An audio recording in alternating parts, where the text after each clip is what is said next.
뉴스 속 경제 이슈는 더 쉽고 깊게, 최신 고용 동향은 더 빠르게 전해드리는 고용브리핑 365 시간입니다. 박지훈 기자와 함께합니다. 어서 오세요. 안녕하세요. 네, 오늘 어떤 이슈가 있을까요?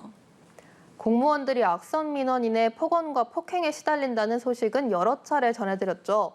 정부가 이런 공무원들의 감정노동 실태를 처음으로 조사했는데 위험 수준에 이른 것으로 나타났습니다.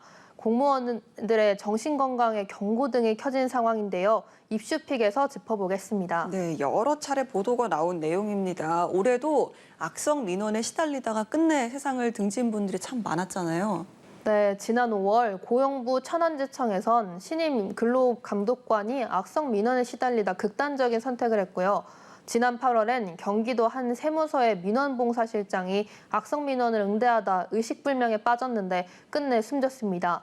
민원인의 무리한 요구와 폭언, 협박 때문에 정서적으로 힘든 이들이 그만큼 많은 건데요. 네, 이 시간에도 어딘가에서 이런 공무원분들이 있지 않을까 걱정도 되는데요.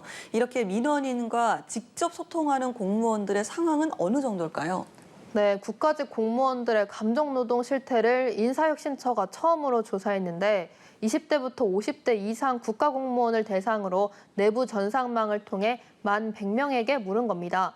조사 결과 공무원들의 감정노동 수준은 감정 규제와 감정 부조화, 조직 점검, 보호 체계 등 각 진단 영역에서 모두 위험 수준으로 나타났습니다. 예, 조사 결과를 보니까 결과가 굉장히 좋지가 않습니다. 거의 모든 영역에서 공무원들의 감정 노동 수준이 정상 범위를 벗어났다는 건데요.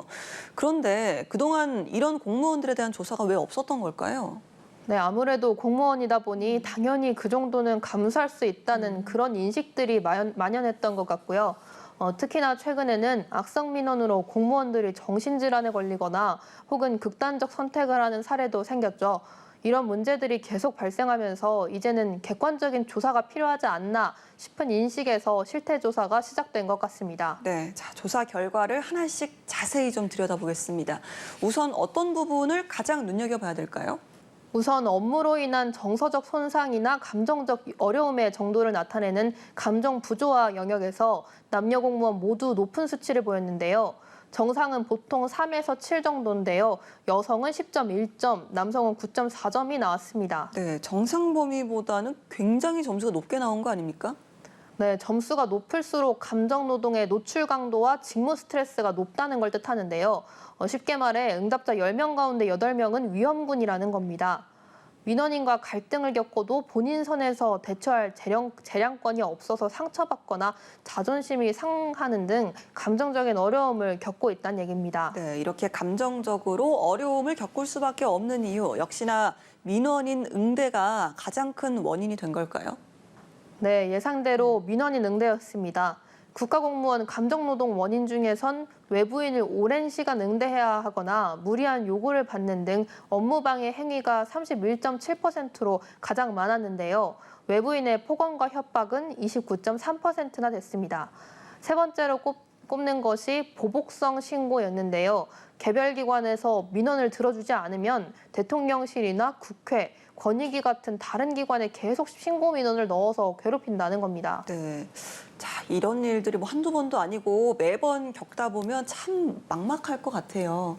네, 공무원들은 이런 일이 있을 때마다 10명 중 3명가량이 직무 스트레스가 늘고 자존감은 떨어진다고 답했는데요.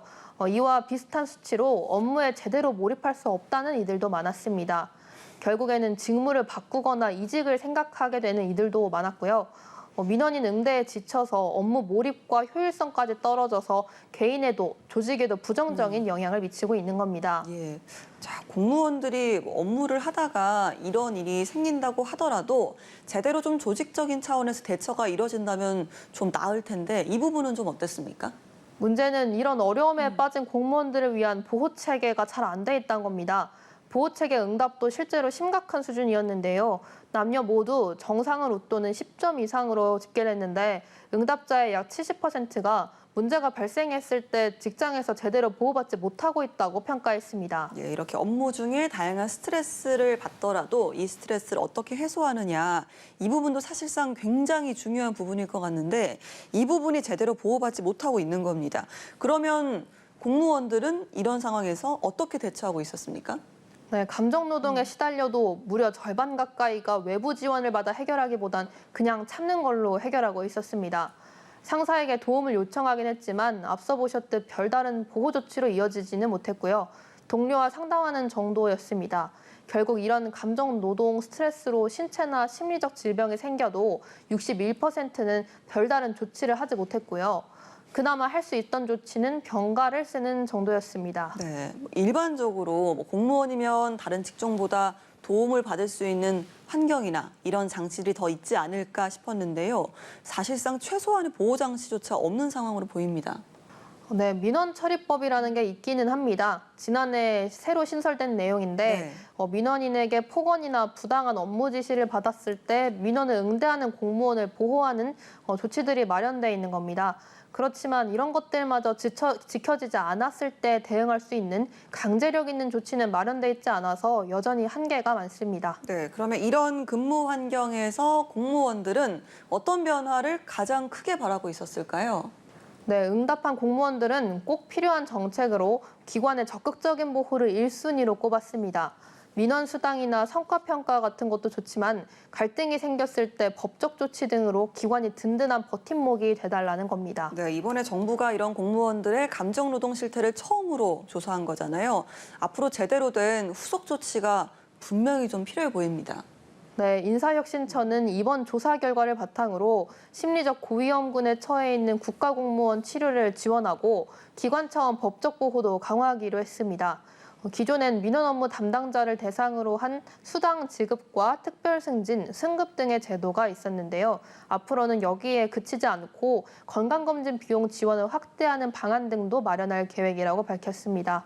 인사혁신처장은 공무원이 건강해야 정부 생산성도 높아질 수 있기 때문에 공무원이 건강하게 업무에 집중할 수 있도록 앞으로 뒷받침해가겠다고 밝혔습니다. 네, 알겠습니다.